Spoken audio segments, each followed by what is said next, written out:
Hi everybody, I'm Head of School Troy McIntosh and welcome to the 2020 State of the School Address.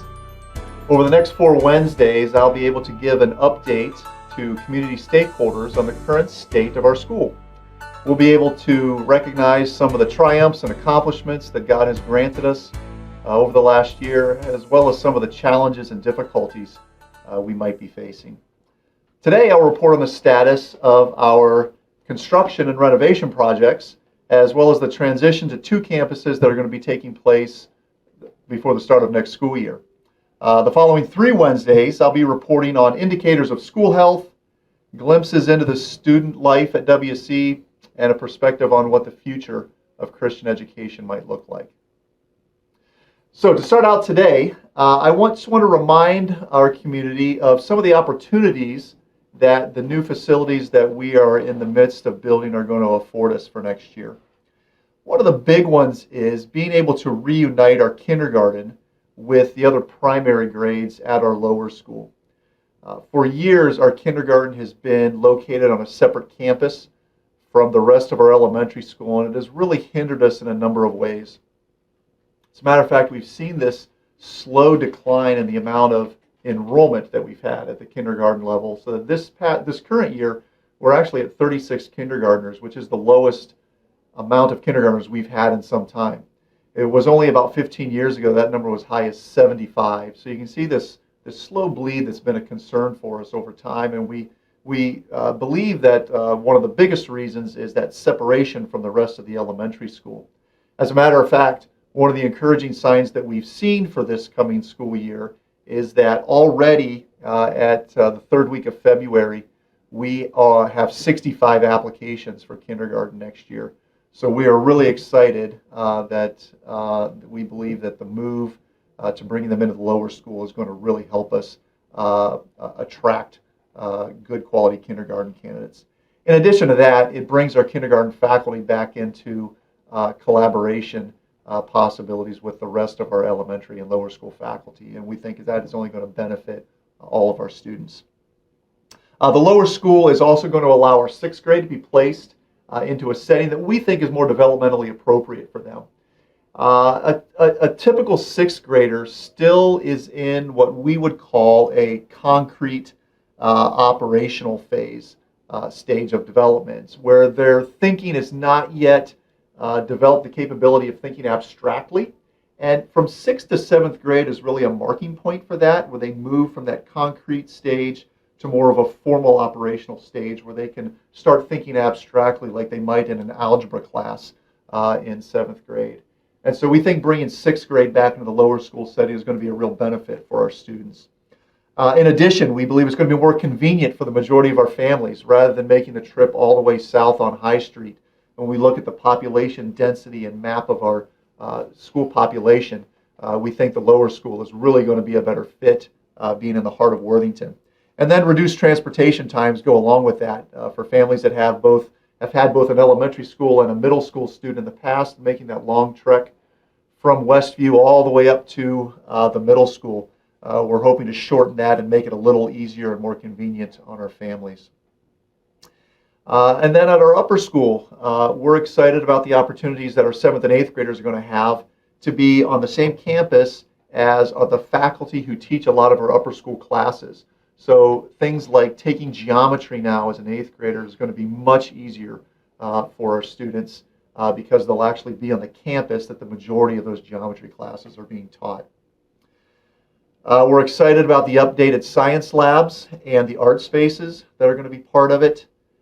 Sometimes we can think of those arts and sciences on the opposite ends of the educational spectrum, but we really value both of them because we believe it gives our students the opportunities to understand kind of the structure and the beauty of the universe at the same time. And so those spaces are going to be really, really great. We're looking forward to being able to roll those out to our students.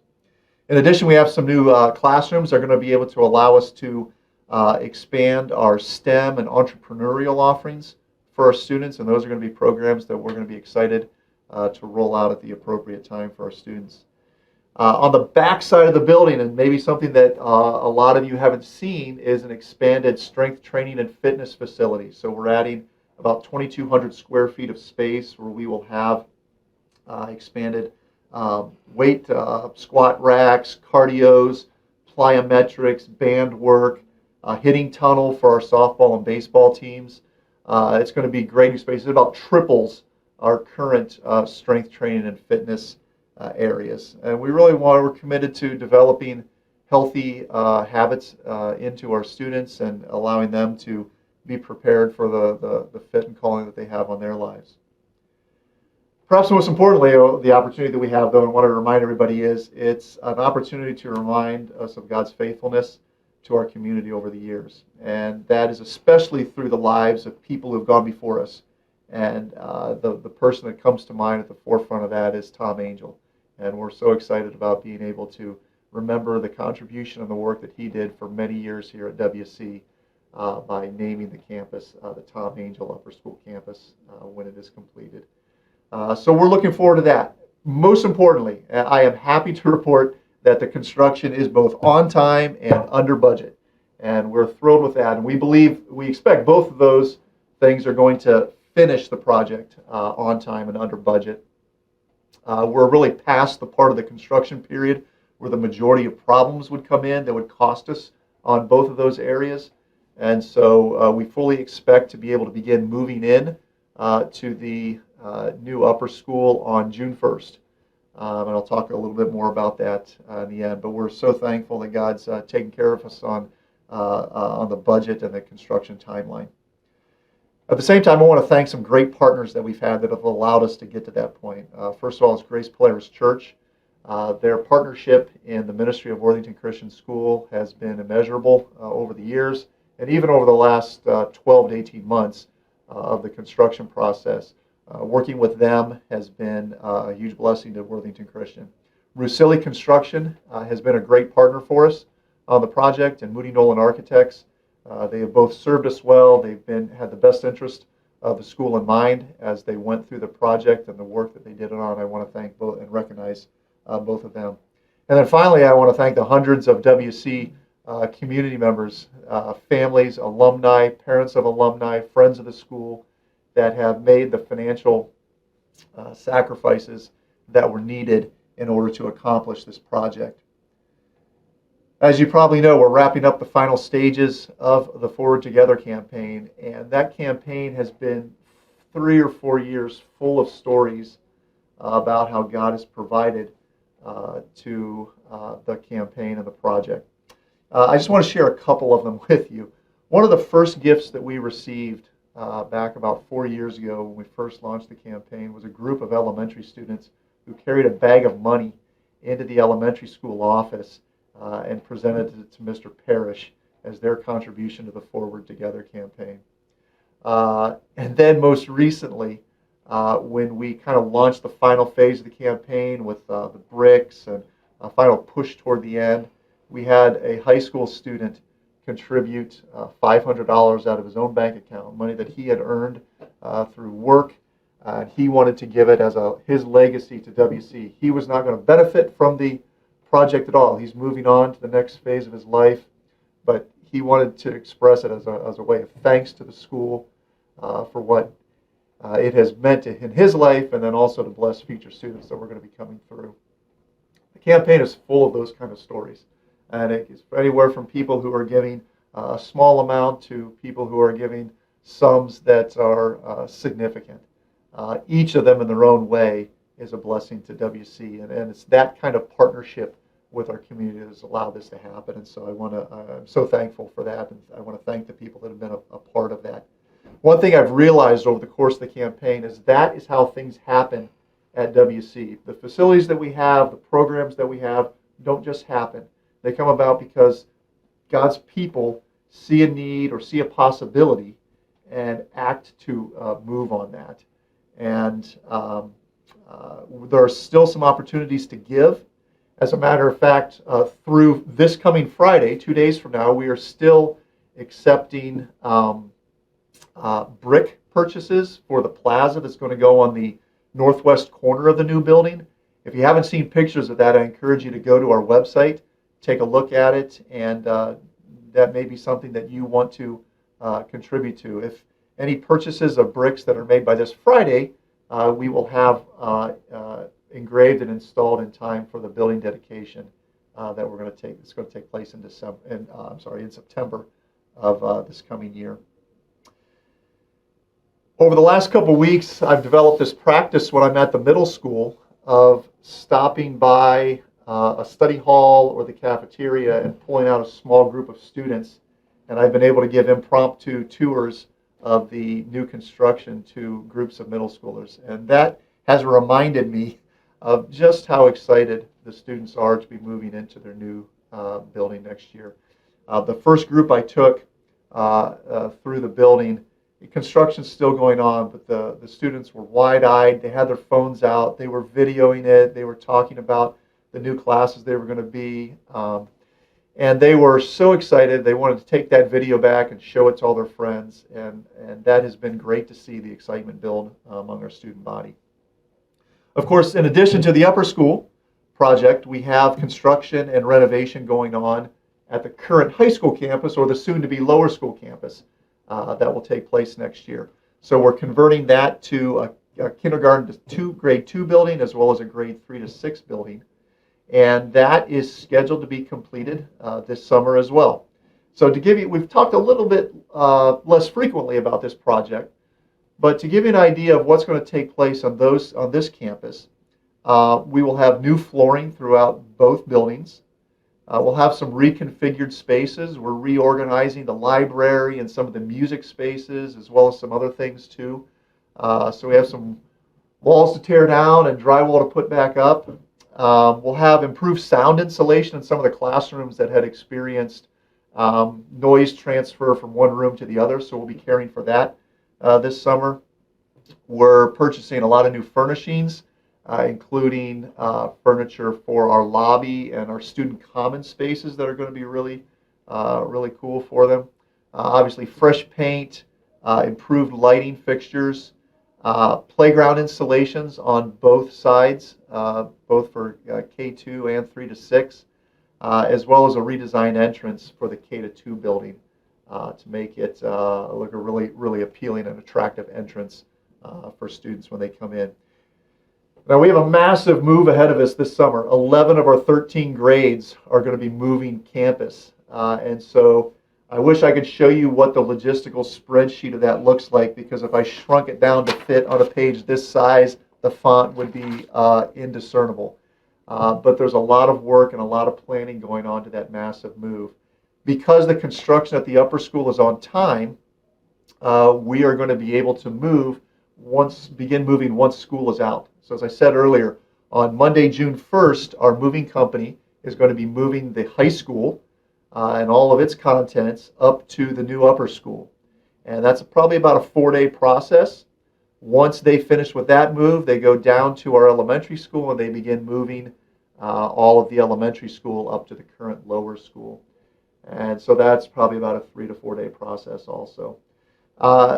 Many of you have graciously offered to help with those moves, and there will be opportunities for sure this coming summer to volunteer to help move things or unpack boxes or to help teachers set up their classrooms. Keep an eye out for those opportunities, because we will certainly put them on our social media and on our website, and if that is something that you would love to help, we would be very appreciative of the extra hands that we might have.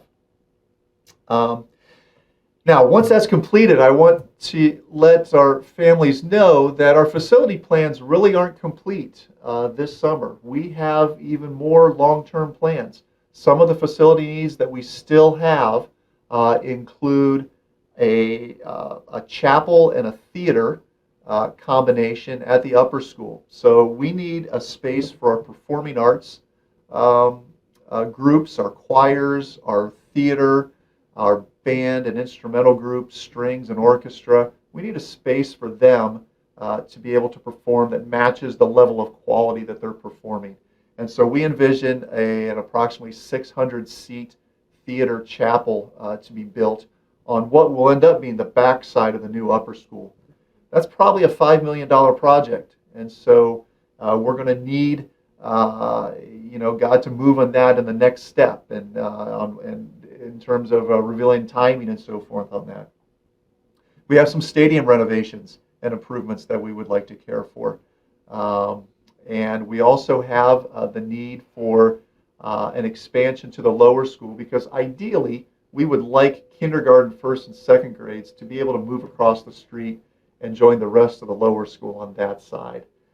So those are kind of the next steps and progression in our facilities. And we don't have a calendar laid out for that yet. So once we get this project wrapped up, we'll begin looking at that and looking to see how God might provide for those needs. So keep that in mind, and I'd be happy to talk more about that with anybody. In the meantime, though, we would love to invite you to open house tours of the new upper and lower school campuses. That's going to take place on Tuesday, March 31st from 6 o'clock to 8 o'clock p.m. And those are sort of drop-in open house tours. So if you are going to have a lower school student next year, stop at any time. We'll have some faculty and staff there that'll help guide you around and give you a picture for what the lower school is going to look like. The same thing will take place at the upper school at the same time. You'll be able to tour the new construction. It won't be finished yet, obviously, but we'll be able to show you what those spaces look like. Ultimately, what we want to be able to do is give you and our students a beginning picture of what life at WC is going to look like next year, at least in terms of physical surroundings. And so we hope to see you on March 31st between 6 to 8 o'clock. And if you have a student who's going to be at both, we try to plan it so you can hit both of them in the same evening. Now, there are, I'm sure, a lot of questions that are out there about the transition. And we have started our communication on those things that are going to affect you as families and students. And so you may know that our website and our app both have an FAQ section attached. If you go to the website and go to Parents and Students and just click on All School News, or on the All School News link on the app, you'll be able to see the link that will take you to the FAQ page. And on that page, there will be a link for you to submit questions that you may have about the transition. Some of the questions that we've already had received and have posted answers to on that site include what the revised daily schedule is going to look like, start time, end time for the school day, the shuttle bus schedule, what the two-campus dress code is going to look like. We had to move from a three-campus to a two-campus dress code, as well as plans for the very remote possibility that we will need to delay the start of school in August because of construction delays. But those are the kind of questions that are going to show up on that page. So if you have questions, please go there, submit your question, or maybe you'll find your question already answered there as well. We're going to be sharing those beginning next month on social media, so you'll be able to keep an eye out there also. But please, if you use that as you have questions come up. Next week, I am going to be talking and reporting on student and academic life at WC, because there's so much happening with our students, both in student groups, activities, and so forth, and in the daily classroom. I'm looking forward especially to that one. We are a school, and we love seeing our students grow and develop, and so giving that report is going to be a real highlight. So I look forward to that. Please join me again next Wednesday.